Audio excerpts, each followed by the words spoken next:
Hi అండి. ఈ week నామినేషన్స్‌లో అయితే మనకి నవీను, ప్రేరణ, నిఖిల్, యష్మి మరియు పృథ్వీ ఈ ఐదుగురు అయితే మనకి నామినేషన్స్‌లో అయితే ఉన్నారు. ఫస్ట్ అయితే నాగార్జున గారు వీళ్ళ ఐదుగురికి టీ షర్ట్స్ అనేది ఇస్తారు. ఆ టీ షర్ట్స్‌లో సర్కిల్ చేసి ఉంటాయి. లోపల అనేది వాళ్ళు ఎవరు సేఫ్, ఎవరు అన్‌సేఫ్ అనేది అందులో ఉంటుంది. వాళ్ళైతే ఒక్కొక్కరినైతే ఓపెన్ చేయమంటారు. ఫస్ట్ వచ్చేసి ప్రేరణని ఓపెన్ చేసి చూడమంటారు సేఫా కాదా అని.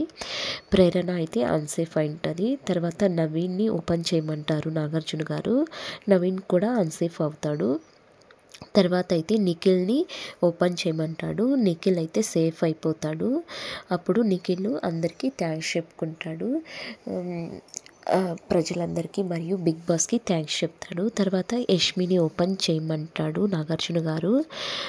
యష్మి అన్సేఫ్, అలాగే పృథ్వీ కూడా అన్సేఫ్ అవుతారు.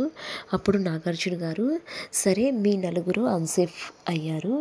ఈ నలుగురిలో ఎవరనేది రేపు ఎలిమినేట్ అవుతారు, ఎవరు సేఫ్ అవుతారు అనేది రేపటి ఎపిసోడ్లో చూద్దాము.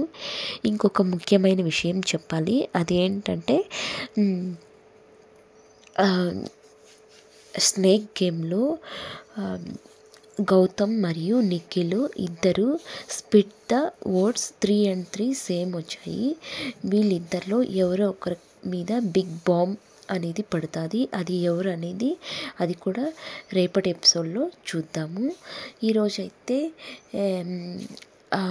సంతూర్ వాళ్ళు ఒక టాస్క్ ఇచ్చారు. అదైతే ఈరోజు కంప్లీట్ చేయండి అని చెప్పేసి నాగార్జున గారు బిగ్ బాస్ సభ్యులకి బాయ్ చెప్పేసి రేపటి ఎపిసోడ్లో కలుద్దామని చెప్పేసి అంటారు. సంతూర్ వాళ్ళు వచ్చేసి సంతూర్ ప్రోడక్ట్స్ సోప్స్ అనేది అమ్మాయిల కోసం పంపిస్తారు. ఆ సోప్స్ యూజ్ చేసి వాళ్ళు వాళ్ళ జీవితంలో జరిగిన ఒక ముఖ్యమైన విషయాన్ని అందరితో షేర్ చేసుకోమని చెప్తారు. అలాగే ఒక్కొక్కరు వచ్చేసి షేర్ చేసుకుంటూ ఉంటారు. ఇదే అండి లేటెస్ట్ హైలైట్. అండ్ అలాగే మిగిలిన ఈ నలుగురిలో నవీను, ప్రేరణ, యష్మి, పృథ్వీ ఈ నలుగురిలో ఎవరు ఎలిమినేట్ అవుతారు అనేది మీకు ఎవరికైనా కానీ తెలిస్తే గెస్ చేసి కామెంట్ రూపంలో తెలపండి. అలాగే ఈ వీడియో కనుక నచ్చితే సబ్స్క్రైబ్ చేసుకోండి, లైక్ చేయండి, ప్రతి ఒక్కరూ సపోర్ట్ చేయండి. Thank you for watching my videos. Please subscribe and support చేయండి.